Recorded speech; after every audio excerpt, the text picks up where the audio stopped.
What is up, you guys? Lauren Jabara here from PicksWise with Tipico Sportsbook, and no introduction needed, but I am joined by the one and only former NFL running back, LeGarrette Blount, and Super Bowl champion. How are you doing today? I'm good. I appreciate you guys having me. It's always a pleasure. Yeah, looking forward to chatting about the big game this year. Obviously, we have the Eagles taking on the Kansas City Chiefs. So many storylines surrounding this game, but gut reaction, how are you feeling about your former team and the Eagles maybe doing it again? Gut reaction. I like them to pull it off. They got a solid defense. They got a really solid offense. Therefore, they've been a force to be reckoned with all season. It's a lot of guys on that team, and they have them, at every position.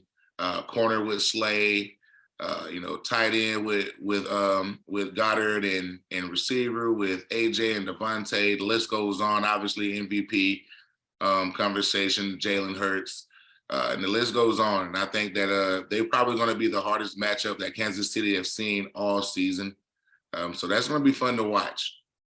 Yeah, I totally agree with that too. And I feel like one of the biggest storylines is Patrick Mahomes. Is he going to be at 100%? Is, like with a high ankle sprain, 8 days between, that divisional round and the championship game, Right. That's not a lot of time to recover. Now he has 2 weeks, but still those high ankle sprains can be a little bit tricky. And the Eagles having, one of the best pass rushes in the entire NFL. How do they slow a guy like Patrick Mahomes down who might be, not at 100%? You got to get after a guy like that. Whenever he's at a disadvantage, considering the fact that Mahomes is arguably the best quarterback in the NFL. Whenever he has a disadvantage, I think it's in the best benefit of the Eagles to be able to get Mahomes at this percent versus Mahomes at 100%. It is a huge advantage for us to being able to attack him and rush him, and he not be as mobile as he's always been. The falling on the ground, throwing the 40-yard touchdown passes and things like that. He will be hobbling around a little bit. I've been a victim of a high ankle sprain before.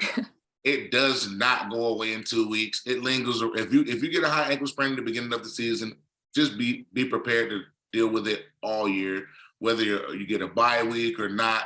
High ankle sprains are they're nagging injuries. Now, you can play on them. Obviously, he just did. But they're nagging injuries. And if you have people around your ankle and your feet all the time, they're going to get happy feet. You know what I'm saying? You start dancing around a little bit. And these guys are going to be on his legs. They're going to be hanging off his hips. They're going to be hanging off of his legs. They're going to be pushing him down after he throw the ball. He's going to get roughed up a little bit more than he has all season. Yeah, I totally agree. And if his mobility isn't at 100%, which is what he's really good at, he's going to be under pressure for a lot of the game. I feel like another big storyline too is, of course, the Kelce brothers and Donna Kelce getting to watch both of her sons playing in the Super Bowl against each other. If you were a parent and you had 2 kids playing against each other, like, who do you root for? Because you win either way, right? You do. You do win either way. So, man, I guess the decision comes down to, is dad going to wear a Chiefs jersey or is mom going to wear a Chiefs jersey? Is dad going to wear Eagles or is mom going to wear Eagles? At the end of the day, both of them are going to be extremely happy on the outcome. Obviously, for the other son, they're going to show remorse and feel bad. No, in a perfect world, both of those kids will, both of their kids will be on the Eagles or both of their kids will be on the Chiefs. And now they can root for one team for both kids. That's a perfect world. But considering the fact that we don't live in that, she has to choose whether I'm gonna wear a Kelce, a 62 or 87, or like a lot of people do, they split the jersey in half. One side is Eagles, one side is Chiefs. But then it goes to what number you put on. Do you put the 87 on here, or do you put the 62 on here? You can't just throw a jersey on with no number. So you're gonna have to. It's gonna look like you're supporting one of the kids more than the other, unless you just full on go 87 in the front, 62 in the back. It's like, I wouldn't be surprised if they did that. I feel like you need to be a clothing designer or something. Maybe like slip that in the suggestion box for them, because I feel like that's a really good idea. One number on the front, right? One on the back. That's the only way you could. That's the only way you can be even killed. That's the only way you can be even killed. So I wouldn't be surprised if I saw that. Yeah. Give me a touch of some of these fashion designers. I got them. You know, I can. Yeah. Right. Yeah, football player, former football player, analyst, and now fashion designer. We're adding a lot of things to your list. I love it. Another storyline for this game, obviously, Andy Reid, right? Old team, new team. Who's going to end up winning this game? Where do you think he stands in terms of, greatest head NFL coaches of all time? Man, he has to be up there. He has to be up there. He was a part of the Eagles organization for an extremely long time. A lot of success, Hall of Famers throughout the way. Obviously, he went to a different organization with the Chiefs. He has a kid that is in his 5th year. You could probably retire and become a Hall of Famer, which is insane to even say or think. 5 years in the NFL as an NFL quarterback, you can be considered a Hall of Famer. That is insane. Mm-hmm. That just goes to show how much knowledge he brings to the game, how prepared he is for every aspect of it. Kudos to his preparation and what he does. Obviously, he takes whatever program and leadership skills from one place to another, and it is impactful. He's an extremely humble guy. From when I've met him. You know how older guys get. When they get in their 60s and 70s and 80s, they become grumpy old men. So he's not one of those. He still can relate to his players. Like, obviously, Holmes loves him. Being that he's 26 or 27 years old, I'm pretty sure he's like a father figure. They spend a lot of time together. That he's a great coach. You got to put him up there with You got to put him up there with the greats. And the fact that he's done it for 2 franchises is unheard of. Absolutely. I'm excited to see how this game plays out. Before we get more into your Eagles connection and your past career in the NFL, quick conversation just surrounding the spread, the total right now. Do you think the spread being set at 1.5 is fair right now for the Eagles to be 1.5 point favorites? So from my standpoint, and from what I've been hearing, I heard that the Eagles were underdogs, right? Mm. So are they now 1 point favorites? Yeah, they're now favorites for this game. I wonder why. I wonder why. I mean, people are starting to see that obviously this team is extremely talented. Mm-hmm. Again, toughest matchup for Mahomes all year. They're going to be able to get pressure with their front 4.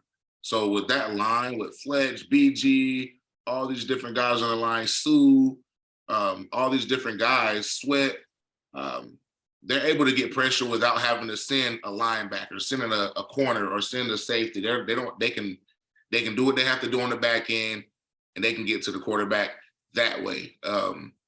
Man, it's going to be an extremely fun game to watch. I'm gonna say that.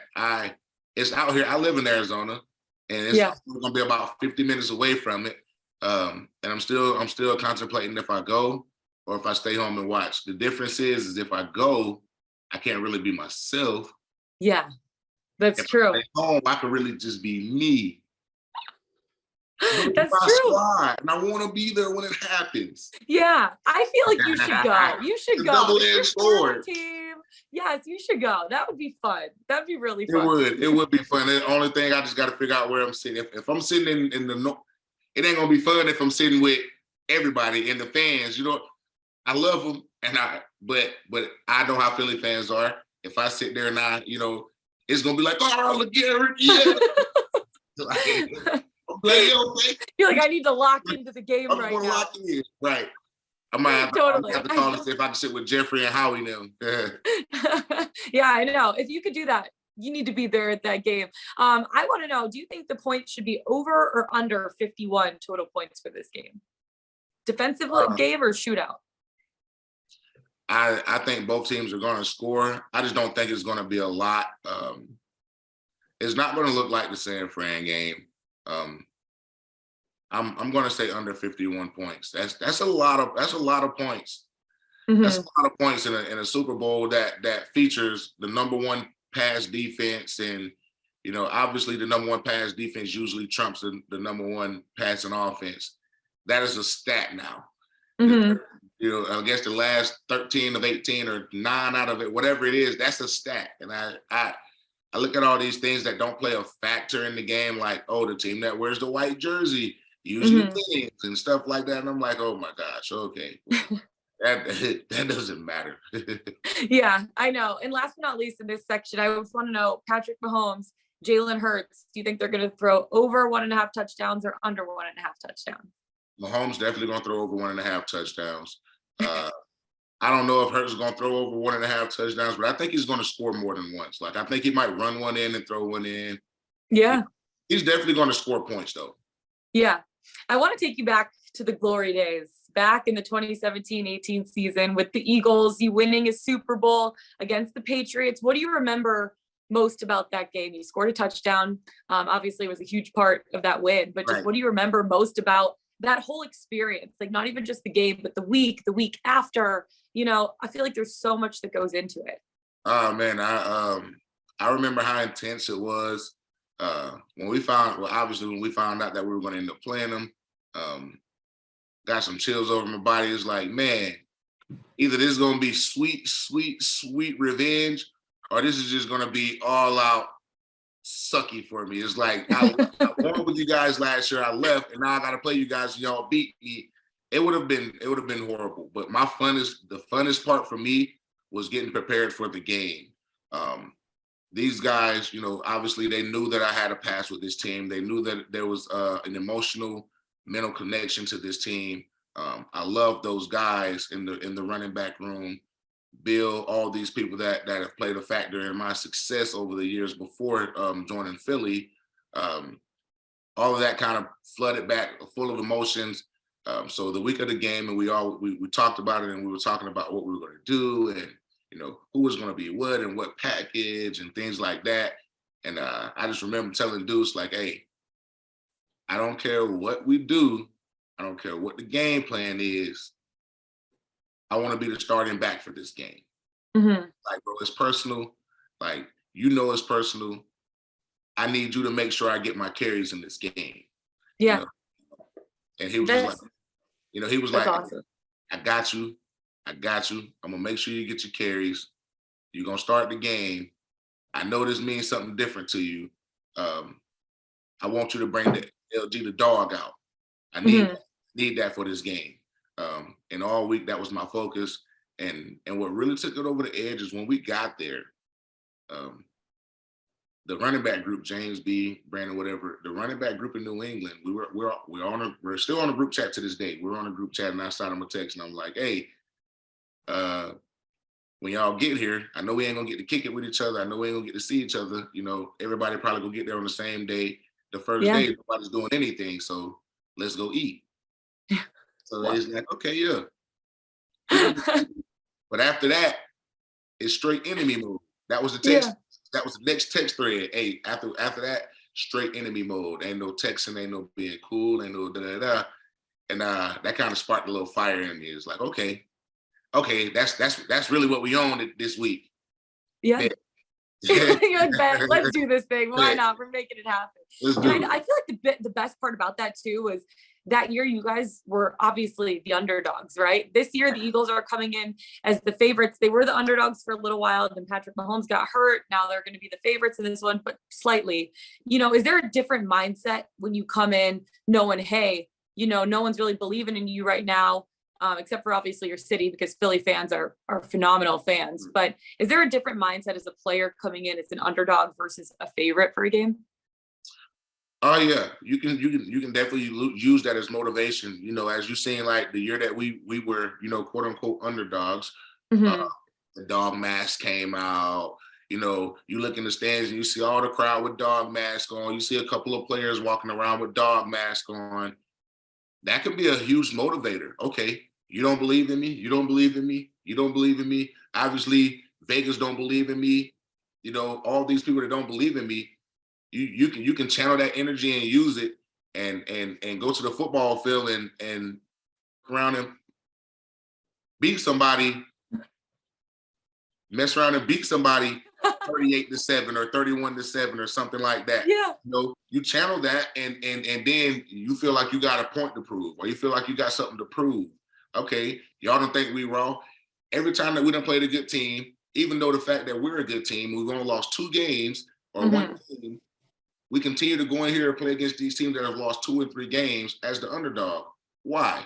Why do people not believe in us? Because we're the Eagles. You know, at the time, it's because we're the Eagles. They've always had Shady McCoy and Donovan McNabb and all these superstars, but they could never get it done.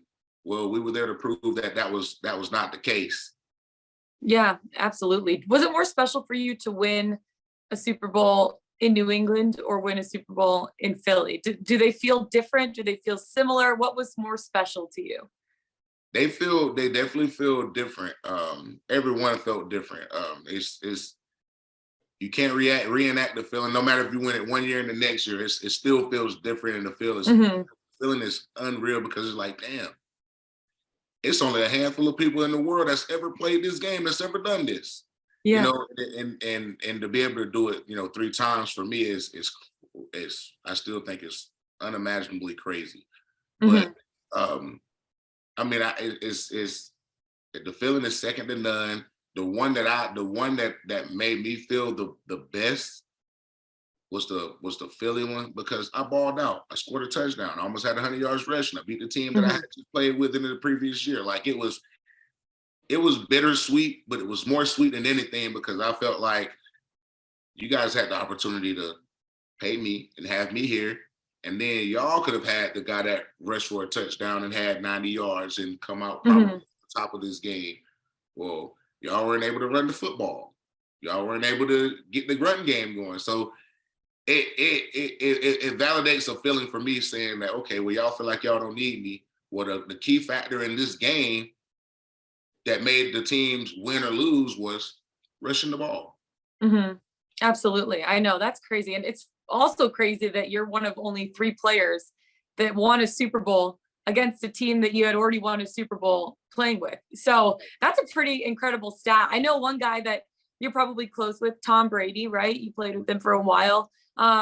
He retired again. And this time it was a little bit more casual. It looked like he was almost walking the beach and just took a selfie video. He's like, you only get one really emotional letter in your career, and now I can't do it again, right? What was your reaction a couple days ago when Tom Brady officially retired again? I mean, the greatest of all time. I feel like none of us really know the NFL right now without Tom Brady in it because he's been there the last 23 years. Right. It is different. He's been there for some people's lifetime, Yeah. The only quarterback that they've known as the greatest.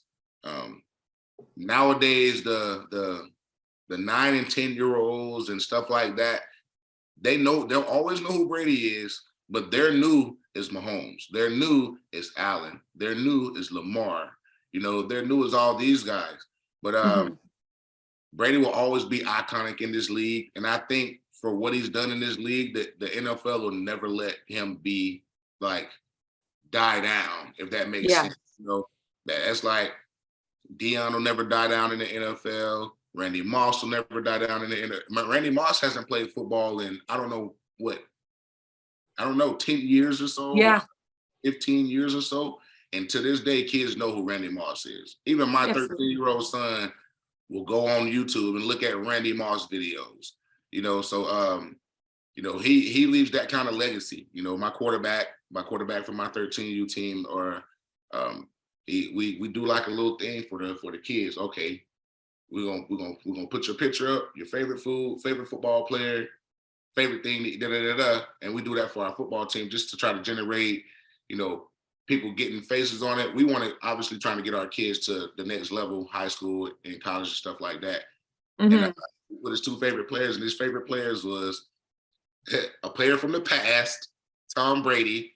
I don't know how you say a player from the past, but I guess 20-something years, and he just retired. Now he's a player from the past, Tom Brady, and a player of the future, Joe Burrow. So I was like, I like it. At least he has a trend too with the B names, Brady and Burrow. It goes well together. It goes well together. It goes well together. Seriously. What was one or two of maybe your most favorite memories of playing with Tom Brady? I'm sure you have a lot of them, but are there any that really stand out to you as a couple of your favorite moments playing on the same team as him? Yeah, a couple games. One game in particular. We're playing against, I think we're playing against the Ravens. No, we're playing against the Ravens in Baltimore. I think it might have been one of the first couple of games that I started, when I first got to New England. And we go in the huddle and he tells me, bro, I am excited to have you here. Man, you're a good running back. We're going to do a lot of good stuff together. Right now, I need you to run this rock and continue to get first down so we can go home. And that's one of the things. And he's just one of those guys on the field and off the field. You'll get him. He sends videos to my kids. Hey, make sure you listen to your parents. Yada yada yada. He always does things like that. I just talked to him not too long ago after the retirement and stuff. And he's a really genuine guy. He knows my family on a first name basis. He asks about them. I say that's really one of the main things about him is just knowing that off the field, he is a great human being. We've done stuff. We've played basketball. We've played basketball and all this stuff together at the facility and things like that. There's not a lot of bad. There's nothing bad you can really say about him. He's always been upstanding, transparent dude. It's a lot of different memories I've had with him, as far as being on the practice field and me doing something I thought I was doing right, and him thinking I'm doing it wrong, and Josh McDaniels not being sure, and we get into like a little three-way argument. And, so it's all love. Afterwards he come up and hug me. Hey, LG, we love you. You know that. It comes with the territory. So he's a great dude. Many great memories. He's a very personable guy. So it is sad to see him leave the game.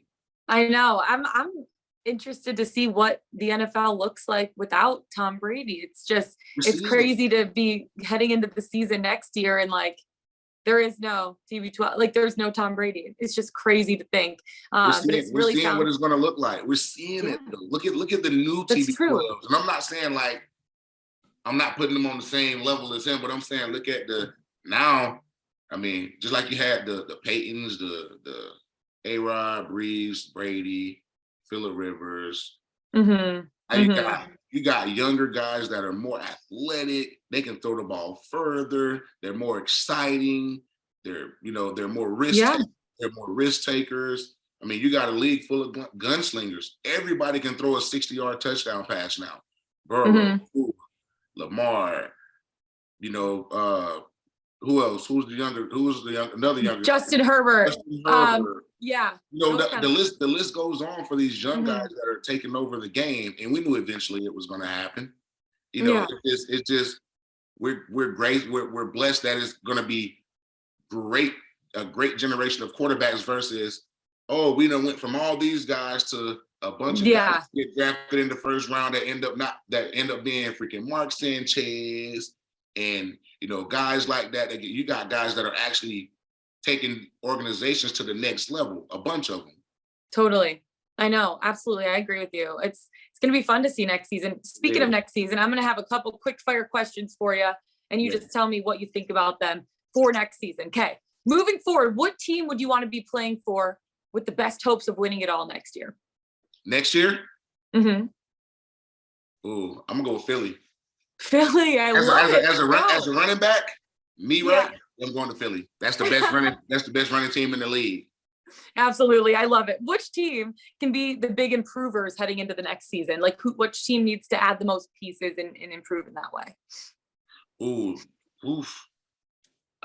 Generically, the answer would be the sorriest team in the league. But if you need somebody that if you're talking about somebody that needs to get over that hump, I'm gonna go with the Chargers. I'm gonna go with the Chargers, the LA Chargers. They need, blowing a 27-point lead ain't never gonna look good on anyone's resume. Yeah, agreed. And they just hired the new offensive coordinator. I'm interested to see how him and Justin Herbert are gonna work together. I want to see Jay Herbert just air it out this year. I do. I'm looking forward to seeing. You and me on the same page. Seriously. He's an Oregon guy. So Yes. obviously, I went to the University of Oregon. I want to see him throw for 6,000 yards and freaking 50 touchdowns. Like, that's what I want to see. Like, Yes. I would love to see him do that. Let's have him have his best season yet next year. I'm looking forward to it. As far as the Eagles go, are they set now for a few years, do you think? Yes. Yes. You paid AJ Brown, you paid Jalen Hurts. You might have, I don't know if you pay Miles Sanders. You might have to, considering he just rushed for over 1,000 yards and a lot of touchdowns. Yeah. Or do you let Gainwell take over? Yeah. The running back, number 14, the most unethical football number at running back I've ever seen, number 14. I'll always remember that. Like, bro, you were number 14 at running back. Like, I'll always remember that. But he is just as good a running back as Miles. You seen that last game. Yeah. Do you pay Miles, or do you keep this guy up on a rookie contract for a couple of years, pay a couple veterans, and then keep your team intact? I think the Eagles have to. I think Miles either have to stay or go. Yeah, it's going to be interesting to see how that plays out. Also, there's no bigger free agent name this year than our guy Aaron Rodgers, right? Do you think he stays with the Packers, or do you think he's going elsewhere next year? Where do you think he ends up next season? Man, considering his answers to some of the questions that he's getting asked, I don't think he's going to be in Green Bay next year. He is trying to beat around the bush as much as you can possibly beat around the bush without saying. Now, where does he land? I almost say, in my opinion, Derek Carr is gone. Yeah. Devontae is still there. Yeah, Raiders. How much does Josh love A-Rod? Does Josh put his pride to the side, bring A-Rod to Vegas, reunite with Devontae, and get it cracking all over again? Or do you send A-Rod to Tampa? That's a very interesting question. Could you imagine another greatest of all time quarterback going to Tampa right after Tom Brady retires? That would just be wild to me. But that would be wild. Though, that's that. You got Mike Evans, you got Chris Godwin, you got your receivers, you got you a back, you got a decent line when they're healthy. I mean, that's a recipe for success. Yeah, it's crazy. Okay, last but not least, who is the best running back in your opinion in the game right now? Right now. Damn, why you put me on the spot? You can give me a couple if you want. I evaluate that position different. There's a true running back, Derrick Henry, and then there's all around running back, Austin Eckler, Chris McCaffrey, Kamara, Saquon. If I was going to say who's the best pure running back in the league, just straight out best pure runner, I find it extremely hard to go against Nick Chubb. Oh, yeah. That's so true. Extremely hard to go against Chubb. Chubb is, when it comes to just toting the football, when it comes to vision, balance, everything, I think he's the best back, probably one of the better backs, top two backs in the league right now, as far as the football. I think he's up there. As far as all around, like a all around back, it's extremely tough to go against McCaffrey. Yeah. He is a different animal when he's healthy. He is an extremely different animal. He brings a dynamic to the offense that only Eckler can bring to his offense. Eckler gets a lot of touches, a lot of touchdowns and stuff. But I got to get my hats off to Christian, man. He played balls to the wall last the Eagles. The crazy touchdown that he had, and he revamped his career over here in San Fran. That's basically home for him. I'm gonna go with as an all-around back, it's McCaffrey, but as a true runner, I gotta go with Chubb. I like it. I like that different dichotomy of hey, this guy, is more of a true runner. This guy best running back in general. So I'm all about that. Before we let you guys go, have to give you a little promo. Build a same game parlay with 2 or more legs on the big game, and you can win an all expenses paid trip and tickets to next season's championship game of your choice. Just bet $50 or more on your parlay, and you enter as many times as you like. Make sure you head to the promotion section on the Typical Sports site for all of the details.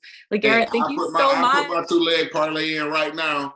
Yeah, do it, my friend. My parlay, I'm giving y'all a lock. Gainwell over 21.5 yards rushing, and Mahomes over 1.5 touchdowns. That is a lot. That is a lot. You guys lock that down. I don't know what the odds is, but that's a lot. I love it. LeGarrette announced the locks for us. I'm all about it. Thank you so much for coming on. It was a great chat. Looking forward to the big game next weekend. It's going to be fun. It is going to be fun, and hope you enjoy it. I will as well. Hopefully, I'm going to figure out if I'm going to go or not. I'll let you guys know. Yeah, keep us posted. I'm Lauren Jabara from Pickswise. That is our good friend, LeGarrette Blount. We'll see you guys later. Thank you.